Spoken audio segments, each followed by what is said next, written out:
জামাই ষষ্ঠী স্পেশাল আমার মা রান্না করেছে একা হাতে এত কিছু। ঠিক আছে, প্রথমে ভাত, খারকোল পাতা বাটা, এটা কি পটল ভাজা, বেগুন ভাজা, এটা কি মাছ ভাজা, বাটা মাছ ভাজা, মাছের মাথা দিয়ে ডাল, কাতলা মাছ, এটা একটা গ্লাসের ঝরে, এটা সরাও, কোল্ড ড্রিঙ্কসটা এই যে বোতলটা রেখে দিয়েছে, এটা হচ্ছে ইলিশ মাছ, এটা হচ্ছে মাটন, ঠিক আছে, এটা চাটনি, পাঁপড়, দই, 2 রকম মিষ্টি, আম আর লিচু, এখানে জল, এত কিছু খাবার। আমি বলেছিলাম এত কিছু করতে নেই গরমের মধ্যে, তোমার রান্না করেও কষ্ট, এই যে কষ্ট, আর এই যে এর বেচারা খেয়েও কষ্ট। বেবি বসে পড়, দেখ জামাই ষষ্ঠী, উলুমুলু দাও, খাও খারকোল পাতা বাটা খাও, এটা আমার পছন্দের, আমার জন্য রেখেছো একটু, অনেকটা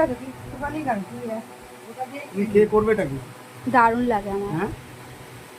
আবার খেতে বসে পড়েছে, আমার পছন্দের খাবার এই বাটা বুটা, আমি তো বাটা দিয়ে ভাত খেয়ে নেবো।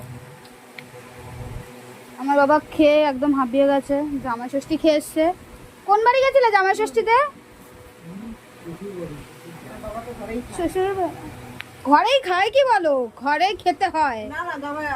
পরের বছর আমি একটা প্ল্যানিং করেছি, ওই প্ল্যানিংটাই হবে, আজকে ওকে বলেছি, সেটা আমি পরে বলছি।